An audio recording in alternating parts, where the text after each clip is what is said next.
اس میں یہ خرابی ہوتی ہے کہ ظاہر اس نے بھی تو پھر سود دینا ہے، اپنے پیسے بھی نکالنے ہیں، سب کچھ کرنے ہیں، وہ پھر 10 روپے کی چیز 50 روپے کی بیچے گا مارکیٹ میں، تو مہنگائی بھی اس طریقے سے وہاں شروع ہو جاتی ہے۔ تو اس طریقے سے غریبوں کو تباہ کیا جاتا ہے، معاشرے کو خراب کیا جاتا ہے، معاشی تباہ کاری پیدا ہوتی ہے، اور معاشی استحصال اس طریقے سے ہوتا ہے، اور لوگوں کے اندر پھر ظاہر ہے پھر ان پیسوں کو حرام کاری میں بھی لگایا جاتا ہے تاکہ پیسے کسی طریقے سے آئے، اور بینک کو اس کا جو قرضہ ہے، وہ سود ہے، وہ دیا جائے۔ تو پھر لوگوں میں حرص بھی پیدا ہوتی ہے، خود غرضی بھی پیدا ہوتی ہے، لالچ بھی پیدا ہوتی ہے، اور مفاد پرستی بھی پیدا ہوتی ہے، اور وہ جو حرام کاری، شراب خوری، سب کچھ اس کے اندر آتا ہے۔ یہ ساری تباہ کاریوں کی وجہ کیا ہے؟ بنیاد سود ہے۔ تو سود کا خاتمہ تو بہت پہلے ہونا چاہیے، لیکن اللہ کا شکر ہے، اللہ کا احسان ہے کہ ابھی جا کر علماء نے اس پر باقاعدہ جب تھوڑا زور لگایا، خصوصاً مولانا فضل الرحمان صاحب نے، اور ان کے دیگر لوگوں نے، دیگر مسالک کے لوگ بھی ان میں شریک تھے، مل کر انہوں نے اس سود پر ضرب کام کیا، اور 3 سال کا عرصہ تقریباً حکومت وقت کو دیا، اور کہا کہ ملک سے سودی نظام کا بالکل خاتمہ ہو جانا چاہیے، اور یہ آئینی حیثیت سے ہونی چاہیے۔ اچھا، 3 سال کا عرصہ ہو یا 6 سال کا عرصہ ہو، وہ اپنی جگہ پر، لیکن یہ جو کام ہوا ہے بالکل قابل تعریف کام ہوا ہے، اور یہ کام چونکہ بہت پہلے ہونا چاہیے، چلو بہت پہلے نہیں ہوا، ابھی ہوا ہے، لیکن الحمدللہ اللہ کا بہت بڑا احسان ہے کہ اس ملک سے سود جیسے لعنت ختم ہو جائے گی، تو یہ اللہ کا بہت بڑا کرم ہو جائے گا۔ اور اس کے بعد بھی بعض لوگ اس بات کو پتہ نہیں عجیب سے طریقے سے لیتے ہیں، وہ کہتے ہیں کہ جی یہ کیا مسئلہ ہے کہ سود کو تو ابھی ابھی حرام ہونا چاہیے، پابندی لگنی چاہیے، 3 سال کا عرصہ کیوں دیا ہے؟ بھائی 3 سال کا عرصہ دیا ہو یا 10 سال کا دیا ہو، کام تو ہو رہا ہے نا۔ ابھی تک جو نہیں ہو رہا تھا، نہ ہونے پر تو آپ نے کچھ نہیں کہا، اب جب ہونے لگ گیا تو اب آپ اعتراض کر رہے ہیں۔ دوسری بات یہ ہے کہ یہ جو وقت دیا ہے یہ بھی حکومت نے، یعنی جو کیا نام ہے، عدالت ہے، انہوں نے دی ہے، اور ہونے بھی چاہیے، اس لیے کہ کوئی بھی کام اتنے جلدی نہیں ہو سکتا۔ سودی نظام جو اتنے عرصے سے پاکستان جب سے بنا ہے، تقریباً اس کے کئی سالوں بعد، یا 1973 سے یہ سمجھو کہ یہ چلا آ رہا ہے، تو یہ اتنا بڑا نظام جو آج تک چلا آ رہا ہے، اور پوری معیشت تقریباً اس میں جکڑی ہوئی ہے، یہ اتنی آسانی سے نکلنے والی چیز نہیں ہے، ختم ہونے والی چیز نہیں ہے۔ اس طرح کے ہمارے ایک ساتھی کہہ رہے تھے کہ یہ ایک دلدل ہے، تو دلدل کے اندر جب ایک آدمی پھنستا ہے تو اس سے نکلنا پھر یہ آسان نہیں ہوتا، بڑی مشکل سے نکلا جاتا ہے۔ تو اس سے بھی نکلنا، یہ اتنا عرصے میں ہو بھی جائے تو یہ بھی ایک بہت بڑی بات ہے، تو یہ اس میں وقت لگے گا۔ کسی بھی چیز کے ختم ہونے میں ایک پرانا غم جو چلا آ رہا ہوتا ہے، اس کو ختم کرنا یہ اتنا آسان نہیں ہوتا۔ میں اس کی 1-2 مثالیں آپ کو دیتا ہوں۔ خود رسول اللہ صلی اللہ علیہ وسلم کے زمانے میں یہ جو سودی سسٹم چلا آ رہا تھا، یہ فوراً ختم نہیں ہوا، بلکہ آہستہ آہستہ ختم ہوا، اور حتیٰ کہ آپ صلی اللہ علیہ وسلم نے بالکل اپنے آخری حجۃ الوداع کے خطبے میں یہ اعلان فرمایا کہ بھئی آج کے بعد سود بالکل ختم۔ تو اس سے پہلے بھی سود کا خاتمہ تو ہو رہا تھا، لیکن وہ آہستہ آہستہ ہو رہا تھا۔ بالکل آخری وقت میں بھی آپ نے یہ اعلان کیا کہ آج کے بعد بالکل ختم، اور خود میرے چچا حضرت عباس رضی اللہ تعالیٰ عنہ نے جو سودی معاملات لوگوں کے ساتھ کیے ہیں، وہ میں آج خود ختم کرتا ہوں، اور میں معاف کرتا ہوں، نہیں لیتا ہوں، اور اس سودی نظام کو اپنے پاؤں کے نیچے رکھتا ہوں اور ختم کرتا ہوں۔ یعنی حضرت عباس رضی اللہ تعالیٰ عنہ وہ اس زمانے میں چونکہ سود کا معاملہ ہوتا رہتا تھا، اور حلال یعنی حرام نہیں تھا، تو اس لیے وہ لوگوں کو پیسے دیتے تھے، اور پھر بعد میں لوگ سود کے ساتھ اس کو واپس کرتے تھے۔ تو حضرت آپ صلی اللہ علیہ وسلم نے فرمایا کہ جو پیسے انہوں نے دیے لوگوں کو، بس ٹھیک ہے، فلکم رؤوس اموالکم کے تحت اصل پیسے واپس کرو، باقی سود کو رہنے دو۔ یہ معاملہ اس وقت ختم ہوا، تو دیکھو شروع سے وہ بھی ختم نہیں ہوا، تدریجی طور پر اس کو ختم کیا گیا۔ یا مثال کے طور پر اس کی ایک اور مثال، یہ جو شراب ہے، شراب کا معاملہ بھی یہی تھا کہ شروع سے معاشرے میں ایک چیز بنیادی طور پر چلی آ رہی تھی، تو اس کو بنیاد سے ختم کرنا یہ کوئی آسان کام نہیں تھا۔ اس لیے آہستہ آہستہ پہلے لوگوں کے دلوں میں نفرت ڈالی گئی، پھر آخر میں جا کر یہ حکم آیا کہ بھئی شراب حرام ہو گئی ہے، پھر لوگوں نے اس کو چھوڑا، اور اس طریقے سے چھوڑنا آسان بھی ہوا۔ ایک دم سے آپ ایک حکم مسلط کر دے اور کہے کہ اس کو ختم کرو، یہ ایک دن میں اتنا آسان نہیں ہوتا اس کو ختم کرنا۔ تو ہمارے علماء نے جو کوششیں کی اور آئینی حیثیت سے اس کو ختم کرنے کے جو جدوجہد کی، اللہ تعالیٰ اس کو قبول بھی فرمائے، اور اس کو پائے تکمیل تک پہنچائے بھی، اور ہر مفسدین کے فساد سے اس کو محفوظ فرمائے۔ اور ہمارے لیے خوشی کی بات ہے کہ ہمارے علماء ابھی بھی سیاسی طور پر اتنا بڑا کام کر رہے ہیں جو آج تک اس سے پہلے کسی نے بھی نہیں کیا، اور مزے کی بات یہ کہ اس طرح کے اعتراض اکثر وہ لوگ کرتے ہیں نا کہ جو خود کچھ بھی نہیں کر سکتے. میں ان سے پوچھتا ہوں کہ اکثر علماء بھی یہ اعتراض کرتے ہیں، حیران ہو جاتے ہیں لوگ کہ بھئی علماء سے یہ ایک سوال ہے کہ بھئی اگر چلو ابھی تک ہوا ہے 3 سال کا عرصہ یہ جتنے بھی دیا ہے، اتنے سالوں میں آپ کیا کر رہے تھے، آپ نے کیوں نہیں کیا؟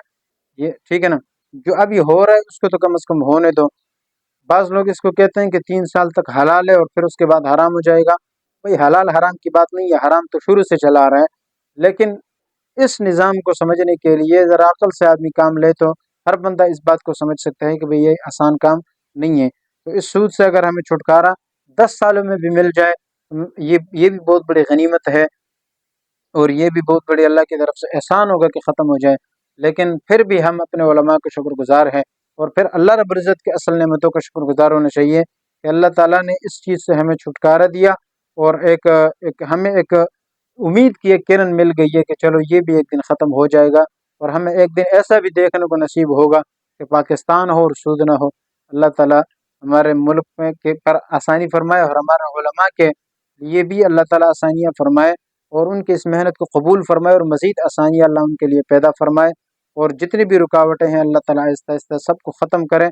دعا ہے کہ اللہ تعالیٰ ہمیں ایسے ہی علماء حق سے جوڑے رکھے، اور ہر برے کام اور حاسدین کے حسد اور ان کے فساد سے اللہ تعالیٰ اس ملک کو بھی اور علماء کو بھی ہمیں بھی محفوظ فرمائے. وآخر دعوانا الحمدللہ.